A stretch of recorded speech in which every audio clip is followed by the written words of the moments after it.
High viewers, మీరు చూస్తున్నది GS data lab. Start your data journey in Telugu. చూడండి, మనకి ఈరోజు గోల్సీక్ అనే ఆప్షన్ అండి. ఎక్సెల్‌లో బ్యూటిఫుల్ అండి. ఇది మనం గోల్సీక్ ద్వారా టార్గెట్ రిలేటెడ్ మనం ప్రాబ్లమ్ సాల్వ్ చేస్తున్నప్పుడు ఇది బాగా ఉపయోగపడుతుందండి. ముఖ్యంగా మనకి సేల్స్, మార్కెటింగు ఈ ఈ యొక్క ఫీల్డ్‌లో ఉన్న వాళ్ళకి ఇది బాగా ఉపయోగపడుతుందండి. చూడండి, ఫర్ ఎగ్జాంపుల్ ఇక్కడ మనకు ఒక చిన్న ఎగ్జాంపుల్ ఉంది. ఇక్కడ లోన్ పర్టిక్యులర్స్ ఉన్నాయి. లోన్ అమౌంట్ ఉంది, టెన్యూర్ ఉంది, రేట్ ఆఫ్ ఇంట్రెస్ట్ ఉందండి, ఈఎంఐ ఉంది. సో, ఈ ఇంట్రెస్ట్ ప్రకారం ఈ టెన్యూర్‌కి ఇంత ఇంట్రెస్ట్ పడుతుందండి.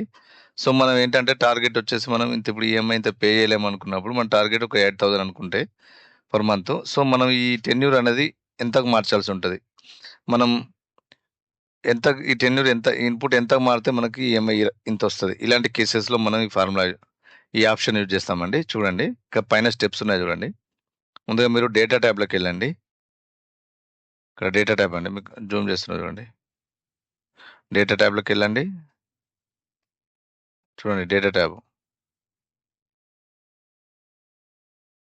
డేటా ట్యాబ్‌కెళ్ళండి. ఇక్కడ వాట్ ఇఫ్ అనాలిసిస్ ఉంటదండి. ఇందులో గోల్ సీక్ ఈ ఆప్షన్ చూసేసుకో. Goal seek. గోల్ సీక్‌లో సెట్ వాల్యూ వచ్చేసి చూడండి, మన సెట్ వాల్యూ ఏంది? మనం ఏది సెట్ చేయాలనుకుంటున్నాం? మనం ఈఎంఐ కదండీ! ఈఎంఐ క్లిక్ చేసుకోండి. టు వాల్యూ వచ్చేసి మన టార్గెట్ వాల్యూ అండి. 8,000 కదండీ! 8,000 ఎంటర్ చేయండి. చేంజింగ్ వాల్యూ వచ్చేసి ఇక్కడ చూడండి, మన టెన్యూర్ కదా మనం చేంజ్ చేయాల్సింది. ఇది చూజ్ చేసుకోండి. ఓకే ప్రెస్ చేయండి. చూడండి, మీరు 8,000 ఈఎంఐ రావాలంటే మీకు అప్రాక్సిమేట్‌లీ 85 మంత్స్ అండి. 85 మంత్స్ మీకు టెన్యూర్ అవుతుంది.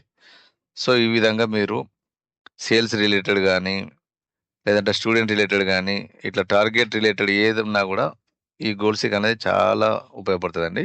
సో, ఒకసారి ట్రై చేయండి. So, for more tricks please subscribe GS data lab.